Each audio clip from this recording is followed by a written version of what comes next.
엄마, 그런 얘기 굳이 안 해도 돼. 우리끼리 불편해져. 며느리에게 고마운 마음을 전했을 뿐인데 돌아온 건 아들의 차가운 반응이었습니다. 우리 아이는 왜 나를 피할까? 분명 사랑으로 한 말인데 왜 잔소리라고 할까? 도와주려고 하면 간섭한다고 하고 안 도와주면 무관심하다고 하고 혹시 이런 고민을 하고 계신가요? 자식을 사랑하는 마음은 똑같은데 어떤 부모는 자녀와 평생 친구처럼 편안하게 지내고 어떤 부모는 자녀에게 연락조차 받지 못합니다. 심지어 명절에 집에 오는 것도 부담스러워하는 자녀들도 있죠. 그 차이는 정말 무엇일까요? 혹시 사랑하는 방법이 잘못된 걸까요? 아니면 우리가 모르는 특별한 비밀이 있는 걸까요? 오늘 제가 여러분께 전해드릴 5가지 방법을 알게 되면 여러분의 자녀가 먼저 전화를 걸어오고 엄마, 아빠 덕분에 마음이 편해졌어요. 부모님이 있어서 참 든든해요. 라고 말하는 날이 반드시 올 겁니다. 이 방법들은 단순한 육아 팁이 아닙니다. 뇌과학과 심리학에 근거한 검증된 방법이고 실제로 수많은 가정에서 기적 같은 변화를 만들어낸 놀라운 비밀입니다. 만약 이것을 모른다면 자식과의 관계는 점점 더 멀어지고 나중에는 왜 우리 아이는 나를 피할까? 라는 후회만 남을 수 있습니다. 영상 끝까지 보시면 여러분의 인생이 확실하게 바뀔 겁니다. 지금 바로 구독 버튼과 좋아요 눌러주시고 함께 시작해 보겠습니다. 첫 번째, 아는 척 하지 마라. 정답 대신 공감을 주어라. 자녀들은 해답보다 공감을 원합니다. 이건 요즘 아이들만 그런 게 아닙니다. 인간은 누구나 자기 인생을 스스로 결정하고 싶어 하는 본능이 있어요. 문제가 생겼을 때 누군가가 정답을 말해주면 그 순간 생각을 멈추게 되고 감정은 다치게 됩니다. 내 얘기를 들어주는 게 아니라 평가하려는구나라는 방어 기제가 먼저 작동하죠. 더 심각한 것은 이런 행동이 아무것도 할 줄 모르는 자녀로 만드는 엄청난 결과를 초래할 수 있다는 점입니다. 웃긴 것은 정답을 말하는 순간 자식은 입을 닫습니다. 부모 입장에서는 정말 도움이 되고 싶어서 좋은 길로 가라고 답을 알려주는 것이지만 자식 입장에서는 이런 말이 잔소리로 들리고 훈계로 들릴 수 있어요. 엄마가 그때 뭘 했어? 그런 사람은 애초에 만나지 말았어야지. 내가 다 겪어봐서 아는데 그건 아닌 것 같아. 이런 말들이 쌓이면 자식은 속으로 이렇게 말합니다. 아, 이 얘기는 더 이상 하면 안 되겠다고 말이죠. 제가 예전에 시청한 TV 방송에서 초등학생에게 잔소리와 훈계에 대해 물어봤더니 잔소리는 듣기 싫은데 훈계는 더 기분 나쁘다고 초등학생이 대답하더라고요. 그때 저는 깨달았습니다. 우리 어른들은 그동안 가르침이라는 교훈이라는 명분 아래에서 얼마나 자녀들을 힘들게 했을까 하고 말이죠. 구체적인 예를 들어볼게요. 어느 날 딸이 퇴근 후 집에 와서 이런 말을 합니다. 엄마, 회사에 진짜 이상한 팀장님이 있어. 나만 보면 트집 잡고 다른 사람들한테는 안 그러는데 왜 나한테만 그러는지 모르겠어. 이 말을 듣자마자 우리는 어떻게 반응할까요? 그건 내 태도에도 문제가 있는 거 아니니? 너도 좀 바꿔봐. 직장 생활이 원래 그런 거야. 혹은 그럴 줄 알았어. 그래서 내가 그 회사 가는 거 반대했잖아. 이제라도 다른 데 알아봐. 이 순간 딸은 고개를 돌립니다. 그리고 다음부터는 회사 얘기를 하지 않아요. 왜냐하면 그 딸아이가 원했던 건 해결책이 아니라 감정의 수용이었으니까요. 그럼 부모는 아무 말도 하지 말라는 건가요? 부모니까 이런 조언은 해줄 수 있지 않나라는 생각이 들 수 있습니다. 그렇지 않습니다. 하지만 무엇을 언제 어떻게 말하느냐가 중요해요.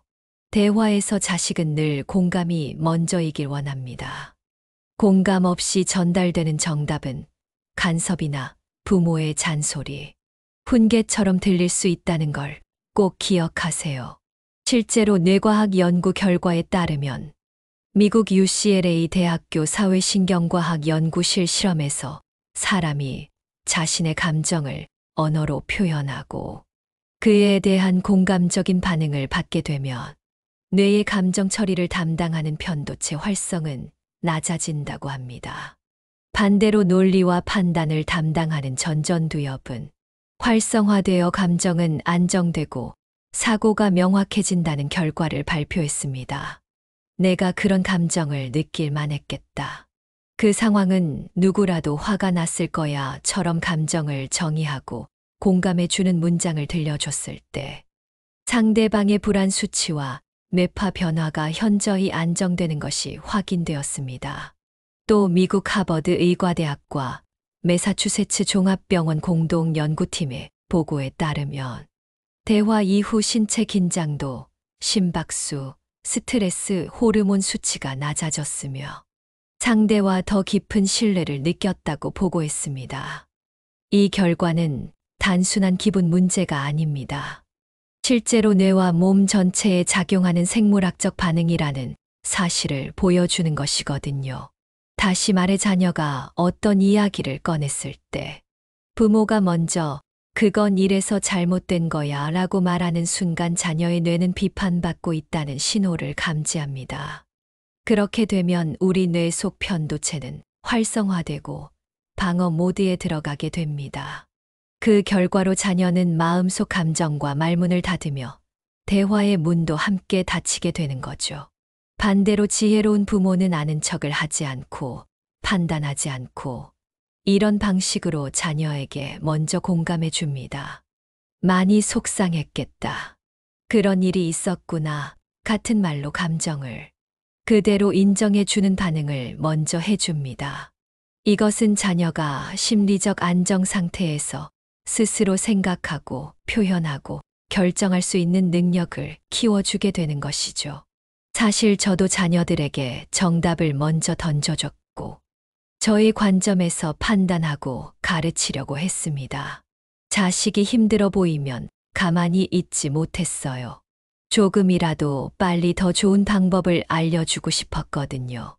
그런데 어느 날 아들이 이렇게 말하더군요. 엄마는 항상 내가 잘못한 것만 보잖아. 그 말에 너무 충격을 받았고 한동안 제 말투와 표정을 돌아봤습니다. 그제야 알겠더군요.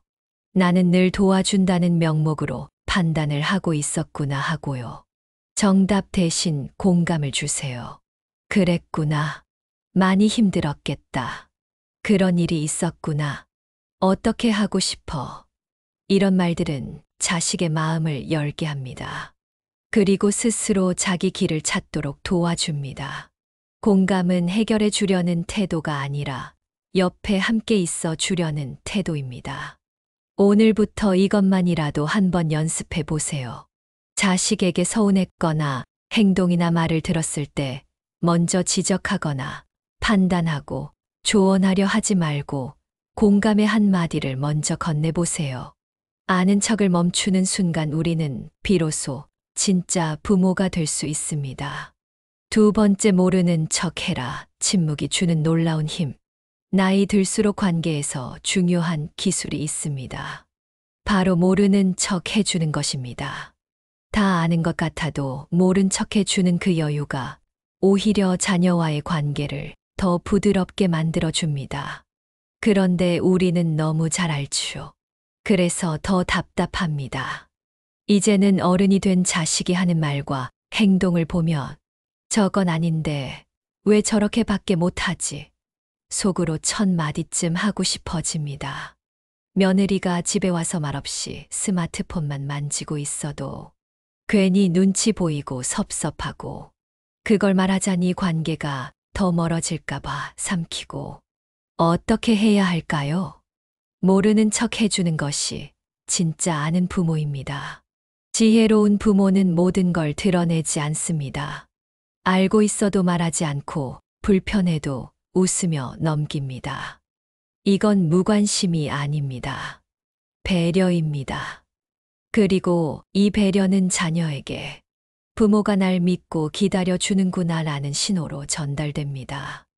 사람은 누구나 존중받고 싶다는 본능이 있습니다. 특히 독립한 자식들은 이제 스스로 삶을 책임지는 존재로 인정받고 싶어 합니다. 그런데 부모가 그렇게 하면 안 돼. 왜 그런 걸 샀어? 애는 왜 그렇게 키우니? 이런 말을 하면 자식은 자신이 여전히 통제당하고 있다고 느낍니다. 모르는 척은 사실상 자녀를 하나의 독립된 인격체로 존중한다는 침묵의 표현입니다. 그렇다면 이렇게 생각하실 수도 있죠. 부모니까 조언이라도 한마디 해줘야 되는 거 아닌가요? 말 안 해주면 나중에 더 큰일 생기지 않을까요? 맞는 말입니다. 하지만 중요한 건 상대가 조언을 원할 때, 마음이 열렸을 때 전하는 말이 진짜 전달력이 있습니다. 원하지 않고 시기가 상황이 맞지 않은 조언은 오히려 관계를 닿게 만들 수 있습니다.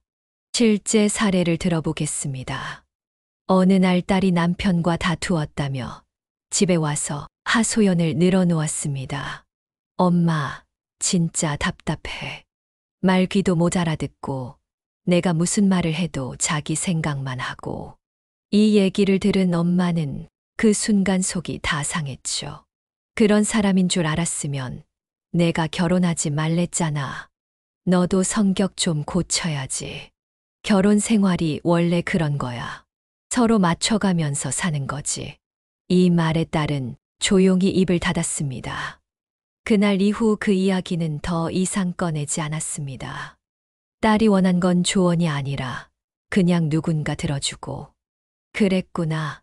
많이 힘들었겠다. 그 말 한마디였을지도 모릅니다. 저도 과거엔 그랬어요. 자식이 뭔가 고민을 말하면 그건 이래서 안 되는 거야. 그 사람은 아니야.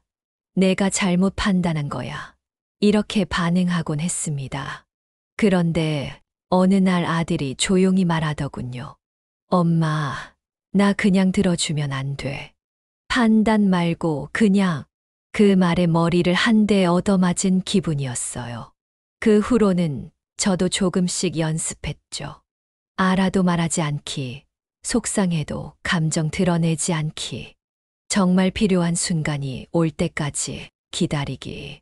심리학자 칼 로저스는 조건 없는 긍정적 수용이 인간관계에서 가장 깊은 신뢰를 만든다고 말했습니다.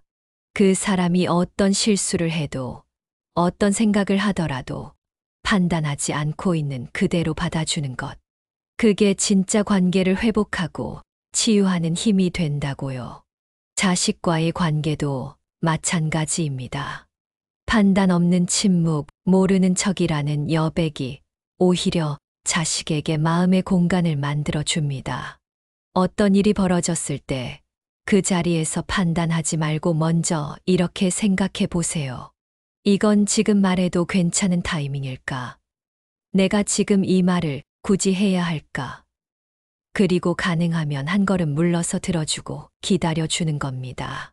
그렇게 기다리다 보면 자식이 먼저 마음을 열고 다가올 때가 있습니다. 자식에게 모르는 척은 포기하는 게 아닙니다. 가장 깊이 있는 배려입니다. 입을 닫고 눈을 감고 마음을 여는 그 순간 자녀와의 관계는 한결 편안해질 것입니다. 세 번째, 해주는 척하지 마라. 과잉보호가 만드는 무능함. 엄마, 나한테 맡겨줘. 내가 알아서 할게. 자식이 이렇게 말하면 대부분의 부모는 그래, 그럼 언제까지 할 건데? 지금 이게 할 수 있는 상황이야? 라고 되묻습니다. 결국 또 부모가 나서서 해주고 자식은 한 발 물러나게 됩니다. 부모 입장에서 도와주는 건 당연하고 사랑의 표현처럼 느껴지기도 하죠. 하지만 과연 도와주는 것이 진짜 사랑일까요? 혹시 우리도 모르게 사랑이라는 이름으로 자식을 통제하고 있진 않을까요? 우리는 자식이 어려움을 겪을 때 본능처럼 달려가서 도와주고 싶어집니다. 속도 답답하고 결과가 걱정되니까요. 하지만 그 순간 자식은 넌 이걸 혼자 못할 거야. 그래서 내가 대신해 줄게 라는 신호를 받습니다. 심리학자 에릭슨에 따르면 청소년기부터 성인 초기까지 인간은 정체성과 자율성을 형성하는 시기입니다. 이 시기에 부모가 모든 것을 대신 결정해 주면 자녀는 자기 삶의 주도권을 빼앗겼다는 감정을 갖게 됩니다. 성숙은 실수를 통해 옵니다. 아이가 넘어져 봐야 일어나는 법을 배우고 자기가 선택해 봐야 책임을 배우는 법이죠. 부모가 그 모든 걸 막아버리면 자식은 성숙의 기회를 빼앗기게 됩니다. 최근 들어 자주 들리는 헬리콥터 부모는 자식 주변을 맴돌며 모든 걸 대신해 주는 부모를 말합니다. 입시부터 취업, 결혼, 심지어 손주 교육까지 끝없이 개입하고 대신해 주는 부모들. 이런 양육 방식은 단기적으로는 편하게 해주려는 마음이지만 장기적으로는 자녀의 자기 결정 능력과 책임감을 망가뜨립니다. 이것이 바로 과잉보호는 무능을 만든다는 역설입니다. 저 역시 과거엔 자식에게 모든 걸 해주려고 했었습니다. 그게 사랑인 줄 알았고, 그래야 부모 노릇을 잘하는 거라 믿었죠. 하지만 돌아보니 그 시절 자식은 늘 피곤해 보였습니다. 그러다 어느 날 자식이 엄마가 나를 믿지 않는 것 같아서 더 말하고 싶지 않아 라고 말하더군요. 그 말을 듣고 나서야 깨달았습니다. 내가 도와주는 척을 하며 자식의 자율성과 자존심을 꺾고 있었구나 하고요. 중요한 건 도와주느냐 마느냐의 문제가 아니라 자식이 요청했을 때 도와주는 타이밍과 방식의 문제입니다. 먼저 자식에게 너는 어떻게 하고 싶니? 라고 물어보세요. 그리고 자식이 스스로 말할 때까지 기다려주는 거죠. 결정이 조금 느리더라도 기다려주는 그 시간이 자녀에게는 신뢰가 됩니다. 도와주는 척 하지 마세요. 그 대신 믿어주세요. 기다려주세요. 그 믿음과 기다림이 자식에게는 든든한 날개가 됩니다. 네 번째, 베푸는 척하지 마라. 계산 없는 사랑의 힘. 자식한테 도와준 걸 말 안 하면, 서운하고 말하면 잔소리라고 하더라고요. 그럼 난 대체 뭘 어떻게 해야 하죠? 분명히 베풀었는데 고마움은커녕 피하는 눈치까지 보이면 마음 한 구석에 섭섭함이 쌓이기 마련입니다. 혹시 우리가 자식에게 베풀면서도 마음속으로 기대를 품고 있진 않았을까요? 내가 이렇게까지 해줬는데 적어도 고맙다는 말은 해야 되는 거 아닌가? 그 마음이 쌓이고 자식의 반응이 다르면 결국 감정의 빚이 되고 맙니다. 도와주고 나서 기억하라고 말하는 건 베품이 아니라 계산일 수 있습니다. 베푼다는 건 그 자체로 이미 충분히 가치 있는 일입니다. 그런데 마음속 어딘가에 그만큼 보답받고 싶다는 기대가 깔리면 그 순간부터 그것은 사랑이 아니라 거래가 되어버립니다. 심리학에서는 이걸 심리적 채무감이라고 합니다. 부모가 자식에게 도움을 주고 그걸 지속적으로 언급하면 자식은 부모와의 관계에서 점점 부담과 거리감을 느끼게 됩니다. 감사가 아니라 의무로 느껴지는 순간 자식은 방어적이 되고 그 관계는 점점 멀어집니다.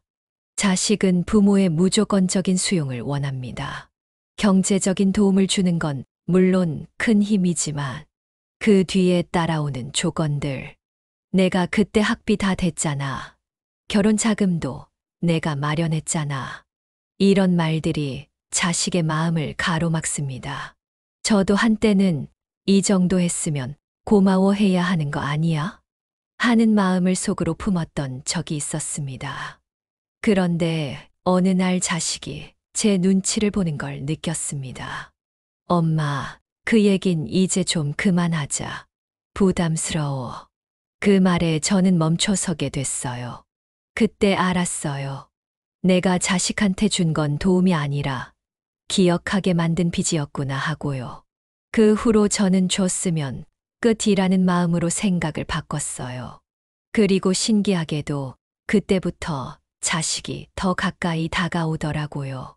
가장 좋은 방법은 주고 나서 말하지 않기, 기억하게 만들지 않기, 그리고 줄 수 있을 때만 주는 겁니다. 없는 걸 억지로 주려고 하면 나중에 내가 상처받게 되거든요. 진짜 베품은 계산하지 않고 사라지는 것으로 여겨야 됩니다. 기억되지 않아도 괜찮은 마음, 그게 오히려 오래도록 남는 신뢰가 됩니다. 5번째, 붙잡는 척 하지 마라. 보내줄 때 돌아오는 사라. 엄마, 나 요즘 좀 바빠서 이번 주는 그냥 못 갈 것 같아. 아니, 얼마나 바쁜데 얼굴도 못 보게 하니? 어느 순간부터 자식이 연락을 뜸하게 하고 만나자고 해도 바쁘다고 하고, 심지어는 우리 집에 오는 걸 부담스러워하는 것처럼 느껴질 때가 있습니다. 자식은 잡는다고 곁에 있지 않고 믿고 보내줄 때 진짜 돌아옵니다. 사람이 그렇잖아요. 계속 붙잡으면 숨이 막히고 오히려 도망치고 싶어집니다.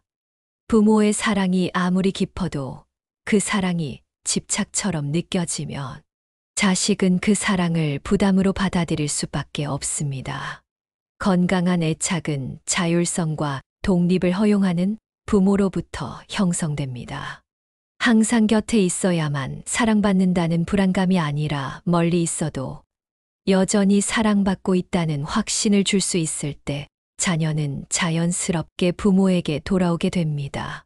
저도 자식에게 먼저 연락하고 챙기고 확인하고 싶었습니다.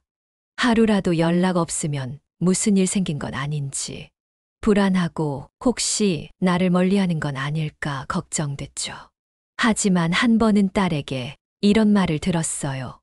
엄마가 날 너무 걱정해 주는 건 알겠는데 가끔은 그냥 두는 게 더 고마울 때도 있어. 그 말을 들으며 마음이 아프기도 했지만 한편으로는 믿어주지 못한 내 모습을 돌아보게 됐습니다. 부모와 자식 관계는 자연의 흐름처럼 흘러가야 합니다. 우리는 자식을 품 안에서 키우는 시기를 이미 지나왔습니다. 이제는 보내주는 시기입니다. 이제는 자식이 바빠 보이면 일부러 연락을 줄여보세요. 그러면 자식이 어느 날 엄마 잘 지냈어요? 하고 먼저 연락해 올 겁니다. 마음이 허전할 땐 그 공백을 내 삶의 시간으로 채워보는 것도 좋습니다. 산책을 하거나 책을 읽거나 나를 위한 시간을 보내면서 기다림도 의미 있는 시간으로 바꾸는 거죠. 붙잡지 않아도 됩니다. 기다릴 줄 아는 부모에게 자식은 언젠가 꼭 돌아옵니다. 마무리. 오늘 함께 나눈 5가지. 아는 척하지 마라. 모르는 척해라. 해주는 척하지 마라. 베푸는 척하지 마라. 그리고 붙잡는 척하지 마라. 이 5가지에는 공통점이 있습니다. 사랑을 멈추라는 말이 아니라 사랑을 더 깊이 이해하라는 뜻입니다. 진짜 지혜로운 부모는 사랑을 표현하는 방식을 바꿉니다.